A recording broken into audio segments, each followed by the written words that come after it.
Hello students, मैं हूँ शिप्रा और आप देख रहे हैं मेरा यूट्यूब चैनल शिप्रा क्लासेस। तो आज का सेशन हम शुरू करने से पहले एक मैं आप लोगों को बात बता दूं। जैसे कि एसआई का नोटिफिकेशन आ गया है। इस तरीके से अब आप लोग भी अपनी पढ़ाई को जोरदार कर लीजिए और तेज़ी से बढ़ा लीजिए।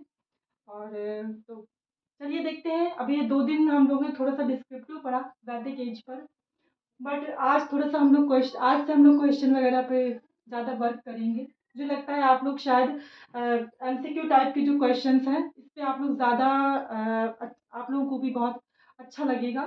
तो चलिए देखते हैं। हम लोग हिस्ट्री कवर कर रहे थे, वैदिक एज ही हम लोग कवर कर रहे थे, उसी में आगे देखते हैं। पहला क्वेश्चन है आर्य शब्द का शाब्दिक अर्थ है। तो देखिए, आर्य शब्द का जो शाब्दिक अर्थ है वो श्रेष्ठ या कुलीन से है। देखिए, वैदिक एज उन लोगों के द्वारा जो वैदिक सभ्यता है वो भारत में आई, क्योंकि जो मध्य एशिया से भारत आए जो लोग, उन लोगों को आर्य बोला गया। और उन्होंने एक ऐसी सभ्यता का विकास किया जो कि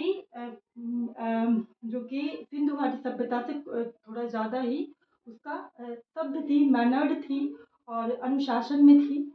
तो इस सभ्यता तो जो मध्य एशिया से जो लोग आए उनको आर्य बोला गया। और आर्य का जो अर्थ होता है वो श्रेष्ठ या कुलीन लोग, क्योंकि जो श्रेष्ठ या कुलीन लोग होते हैं वो लोग ज़्यादा सभ्यतापूर्ण होते हैं।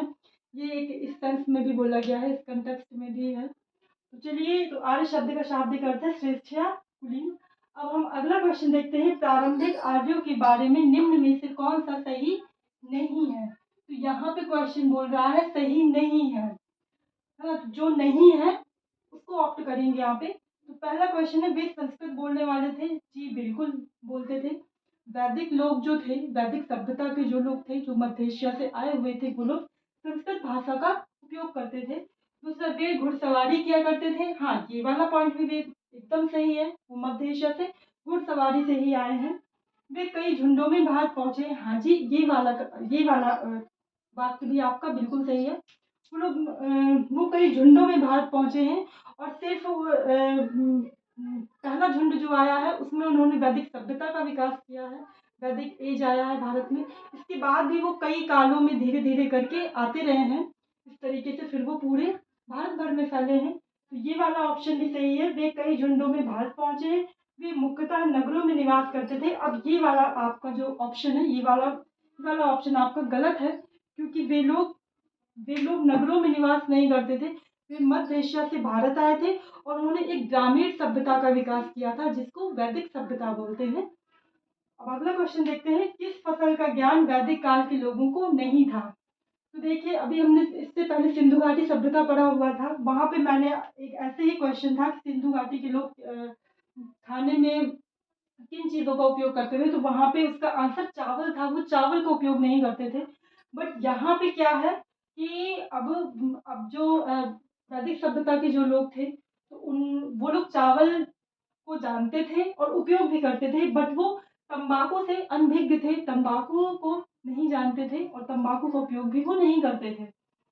इसका ऑप्शन आपका हो जाएगा तंबाकू। इसमें भी था ना कि लोगों को नहीं था, वैदिक काल के लोगों को नहीं था। तो थोड़ा सा ये आखिरी का आपको थोड़ा सा ध्यान रखना पड़ेगा कि वो था, लोगों को था या नहीं था, वो क्या पूछना चाह रहा है क्वेश्चन में, फिर उसी के अकॉर्डिंग हमारा यहाँ पे आंसर होगा। अब अगला क्वेश्चन देखते हैं, उत्तर वैदिक काल के वेद विरोधी और ब्राह्मण विरोधी धार्मिक अध्यापकों को किस नाम से जाना जाता था। तो देखिए, जो वेद विरोधियों का मतलब है जो लोग जो 4 वेदों की जो उस समय रचना हुई, तो उनको नहीं मानते थे, उनकी बातों को नहीं मानते थे। ब्राह्मण विरोधी यानी कि ब्राह्मणों की जो उस काल में पॉलिसी थी, सामाजिक जो रूल्स थे, नियम वगैरह थे, उनके द्वारा जो जिन ग्रंथों की रचना की गई, उनका विरोध कौन करते थे, वो थे श्रमण। अब देखिए, इसमें फिर क्या हुआ, कालांतर में कुछ कालों के बाद, समय के बाद, इसमें फिर आपका बौद्ध धर्म और जैन धर्म आए हैं। तो बौद्ध और जैनों के कुछ समूह इसमें आकर के मिल गए हैं, तो उनको भी वहां पे श्रमण बोलते हैं। अब देखिए, श्रमण कैसे थे, श्रमण ऐसे थे कि वो आत्म संयम पर, अनुशासन पर, वो इस चीज पे ज्यादा बल देते थे। क्योंकि जो आपके वैदिक काल, उत्तर वैदिक काल के जो लोग थे, वो लोग बहुत ज़्यादा यज्ञ हवन वगैरह सामग्री या ब्राह्मणों के रूल्स वगैरह चलते थे, वो वेदों पे ही आधारित थे, उन्हीं रूल्स को वो मानते थे। जबकि श्रवण थे वो इस तरीके के नहीं थे, वो थोड़ा सा धार्मिक कर्म कांडों को नहीं मानते थे, इसीलिए वो वेद विरोधी और ब्राह्मण विरोधी थे। उनकी पॉलिसी वगैरह को श्रवण अध्यापक नहीं मानते थे। अब अगला क्वेश्चन देखते हैं, वैदिक गणित का महत्वपूर्ण अंग तो क्या था? शुल्ब सूत्र। ये शुल्ब सूत्र है, इसकी रचना आपको यहाँ पे बौधायन ने की थी। किसने की थी? बौधायन जी ने की थी यहाँ पे। और देखिए जो आप आज जो आप मैथ्स वगैरह जो देखने की सब्जेक्ट है, उसकी जो फॉर्मूलाज वगैरह हैं वो आपके आपके कहीं ना कहीं शुल्ब सूत्र से लिए गए हैं। उस गणित का जो प्राचीन ग्रंथ है, प्राचीन जो किताब है, बुक है, वो आपका शुल्ब सूत्र है, उससे वो प्रभावित है। वो आपका सब्जेक्ट है या जो विषय है। किस वेद में प्राचीन वैदिक युग की संस्कृति के बारे में सूचना दी गई है? तो ये आप देखिए, प्राचीन वैदिक युग की जो संस्कृति है उसकी उसके बारे में आपका ऋग्वेद में दी गई है सूचना। अगला क्वेश्चन देखते हैं, ये तो आप लोग का कॉमन सेंस भी वर्क कर जाएगा कि ऋग्वेद में ही होगा, क्योंकि इसके बाद यजुर्वेद आया है, फिर सामवेद, फिर अथर्ववेद। तो इनसे पहले सबसे पहले आपका ऋग्वेद आया है यहाँ पे। अगला क्वेश्चन देखते हैं, उत्तर वैदिक काल में लिखे गए ग्रंथों का सही क्रम कौन सा है? तो देखिए सबसे पहले वेद आते हैं। वेद मैं आप लोगों को बता चुकी हूँ, 4 हैं, ऋग्वेद, यजुर्वेद, सामवेद और अथर्ववेद। इनका सीक्वेंस भी यही है। इसी तरीके से आप चीजों को याद कर लीजिए, इनका सीक्वेंस। तो सबसे पहले वेद है, फिर इसके बाद आते हैं आपका ब्राह्मण है। ब्राह्मणों में क्या है कि यज्ञ और धार्मिक अनुष्ठानों की इसमें व्याख्या की गई है। ये जो ब्राह्मण ग्रंथ जो लिखा गया, उसमें यज्ञ और धार्मिक अनुष्ठानों की व्याख्या की गई है, इस विषय से रिलेटेड है ब्राह्मण ग्रंथ।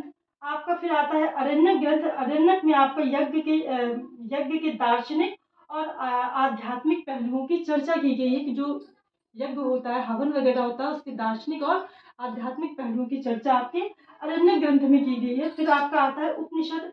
उपनिषद में दर्शन व ज्ञान पे जो दर्शन होता है, दर्शन सामाजिक दर्शन कैसा होना चाहिए, लोगों का दर्शन कैसा है, दृष्टिकोण कैसा है, उस दर्शन व ज्ञान पर केंद्रित है हमारा उपनिषद। अब हम अगला क्वेश्चन देखते हैं, वेदों की संख्या कितनी है? तो ये मैं आप लोगों को डिफाइन कर चुकी हूँ। वेदों की संख्या 4 है, ऋग्वेद, यजुर्वेद, सामवेद और अथर्ववेद। अगला क्वेश्चन देखते हैं, कौन से 3 वेद संयुक्त रूप से त्रयी और वेद त्रयी कहलाते हैं? तो ये आपका है, लास्ट वाला हटा दीजिए, तो यहाँ पे आ जाता है ऋग्वेद, यजुर्वेद और सामवेद। इसमें अथर्ववेद शामिल नहीं है, इस चीज को याद रखिए। अब अगला क्वेश्चन आता है, आज के क्वेश्चन इतने ही हैं। तो देखिए यूपी पुलिस के भी फॉर्म आने वाले हैं और एसआई का भी नोटिफिकेशन आ चुका है, और टीजीटी पीजीटी के तो फॉर्म ऑनलाइन चल ही रहे हैं। तो आप लोग ध्यान दीजिए और ऐसे ही पढ़ते रहिए और अपना और मोटिवेट होते रहिए। Thank you.